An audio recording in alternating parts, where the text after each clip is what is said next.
जुमा के दिन बीवी से मिलने की फ़जीलत और हम बिस्तरी की फ़जीलत। हम बिस्तरी किस औक़ात में कर सकते हैं, किस औक़ात में मकरूह है, जानेंगे ये सब कुछ आज के इस वीडियो में। हम बिस्तरी और जदीद साइंस और कुरान मुक़द्दस हम बिस्तरी करने का कौन सा तरीका बताता है वो जानेंगे आज के इस वीडियो में।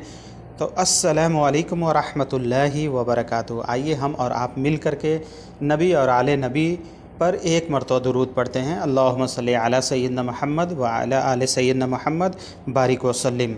नाज़रीन, हम बिस्तरी करने से पहले एक दुआ पढ़ी जाती है जो बेहद ही आप हज़रात को जानना ज़रूरी है।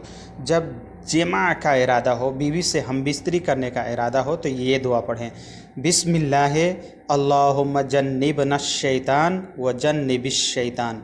अल्लाह इस्लाम इंसान को हमेशा बावज़ू रखने की तलकीन करता है, यहाँ तक कि बावज़ू हो सोने से पहले या हम बिस्तरी करने से पहले भी बावज़ू रहें। चलिए, जिमा से कब्ल वज़ू और जदीद साइंस। जिमा दरअसल मुकम्मल साइंस और एक असफ़ाली अमल है। इसमें खून की गर्दिश तेज़ हो जाती है। जब इस अमल के दौरान खून तेज़ हो जाता है तो ब्लड प्रेशर हो तो उसके इम्कान कम होते हैं। इससे बचने के लिए वज़ू एक मुनासिब और एक आज़मूदा अमल है। अगर जिमा से क़ब्ल वज़ू कर लिया जाए तो सूरत इंज़ाल की तकलीफ़ में फ़ायदा होता है। जिमा से पहले अल्लाह का नाम लेना चाहिए, यानी बिस्मिल्लाह पढ़ना चाहिए। इस अमल से अगर कोई बच्चा हो तो वो क़यामत तक उसकी नस्ल जितने सांस लेती रहेगी, उसके बदले में आपके नामे आमाल में नेकियां लिखी जाएंगी।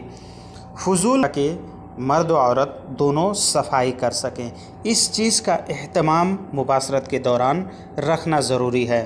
फिर एक सवाल पैदा होता है कि मुबाशरत के मकरूहात औकात क्या क्या हैं, किस किस समय हम बिस्तरी यानी मुबाशरत नहीं कर सकते हैं। तो चलिए इसका जवाब हम तलाशते हैं। जौज़ैन में से कोई भी रोज़े की हालत में हो तो बीवी से हम बिस्तरी नहीं कर सकता है, हत्ता कि यहाँ तक कि बहुत सख्त ममानियत है।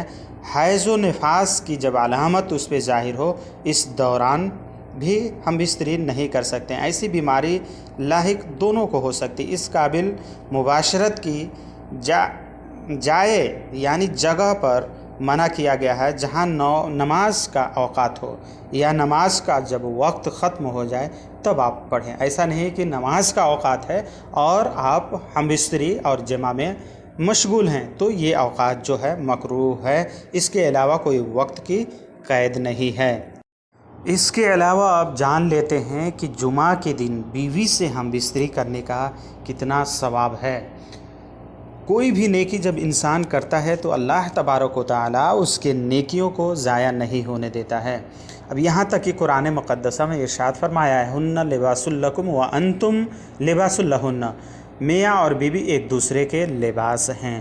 तो एक दूसरे के साथ नेकी का सुलूक करना ये एक सवाब का काम है। मसलन कोई नेकी करते हैं तो अल्लाह तबारक व तआला आपको नेकियां लिखता है।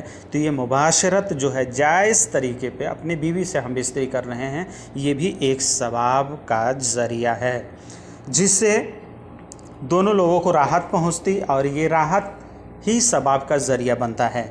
तो अब जुमा के दिन रसूल अकरम सल्लल्लाहु अलैहि वसल्लम ने फरमाया कि जो शख्स जुमा के दिन बीवी से हम बिस्तरी करके गुस्ले जनाबत के बाद जुमा के लिए निकलता है। इसके अलावा भी एक हदीस मुबारक ये है कि जो शख्स जुमा के वक्त अव्वले वक्त में मस्जिद में पहुंच जाए, गोया कि उसने एक ऊँट का कुर्बानी देने का सवाब हासिल करता है। अब देखिए, नमाज में अव्वले वक्त में पहुंचना, जुमा में अव्वले वक्त में पहुंचना, ये बहुत बड़ी इबादत है और बहुत ज़्यादा इंसान को सवाब मिलता है। तो अव्वले वक्त में अगर जो पहुंच रहा है तो उसको ऊँट के कुर्बानी का सवाब मिलता है। उसके बाद जो पहुंचता है गोया कि वो गाय के कुर्बानी का सवाब, उसके अलावा बकरी के कुर्बानी का सवाब, उसके अलावा जो पहुंचता है उसके बाद जो पहुंचता है वो मुर्गी के ज़बह करने का सवाब मिलता है, और उसके अलावा जो पहुंचता है वो अंडे का सदका करने का सवाब मिलता है। तो क्या आप चाहेंगे कि सबसे कम आपको नेकी मिले? तो आप सबसे पहले जुम्मतुल मुबारका जब आपको नसीब हो तो सबसे पहले पहुँचिए, और जुमा के दिन जो कुछ हम बिस्तरी और जमा के ताल्लुक़ से बातें बताई है, इसी तरीके को आप अपनाएं। शादीशुदा मर्द या शादीशुदा औरतें दोनों के लिए ये ज़रूरी है कि इस पे अमल करें। चलिए अब लास्ट और आखिरी बात बता करके मैं आपसे रुखसत होना चाहूँगा कि हम बिस्तरी का जो फितरी तरीका है और गैर फितरी तरीका है उसको आप समाअत फरमा लें। जमा का फितरी तरीका तो यही है कि औरत नीचे हो और मर्द उसके ऊपर है, चुनांचे तमाम हैवानात में भी इसी तरह का फितरी अमल रहता है। चलिए आइए कुरान मुक़द्दसा को हम लोग देखते हैं कि कुरान मुक़द्दसा में क्या फरमाया गया है। तो कुरान मुक़द्दसा के सूरह आराफ के अंदर आयत नंबर 189 में ये तरीका नहायत ही लुत्फ़ अंदाज में इशारा फरमाया गया है कि जब मर्द ने औरत को ढांप लिया, इससे सीधा यानी उसका मफ़हूम ये है, तर्जुमा ये है, जब मर्द ने औरत को ढांप लिया, इससे सीधे ये बात ज़ाहिर होता है कि औरत नीचे हो और मर्द उसके ऊपर हो। इसके अलावा कोई भी तरीका दुरुस्त नहीं है।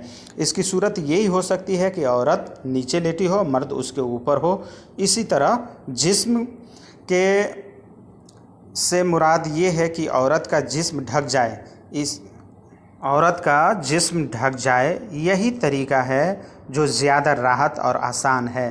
औरत को भी मुशक्क़त नहीं उठानी पड़ती और नेज़ इस्तिक़रार हमल के लिए भी ये तरीका मुफीद साबित होता है। शेख रईस हकीम बूसेना ने अपने किताब कुल्लियात में कानून तिब में भी इसी तरीके को पसंद फरमाया है। शेख रईस के नज़दीक जमा के तमाम मुश्किलों में सबसे बड़ी मुश्किल ये है कि मर्द लेटा हुआ हो और औरत उसके ऊपर हो, तो ये सबसे मुशक्क़त और मुश्किल वाली। इसकी सूरत ये है कि मनी के इखराज में अज़ू ख़ास में कुछ बाकी रह जाता है, इसीलिए ये तरीका दुरुस्त नहीं है। तरीका दुरुस्त यही है जो हमें कुरान ने अता फ़रमाया, कुरान ने हमें बताया, तो हमें उसी पे अमल करना है। मर्द व ख़वातीन व हज़रात जितने भी शादीशुदा लोग हैं, इसी तरीके पे आप हज़रात अमल करें। व मा अलैना इल्लल बलाग। जो हज़रात चैनल पे नए हैं वो ज़रूर सब्सक्राइब करें।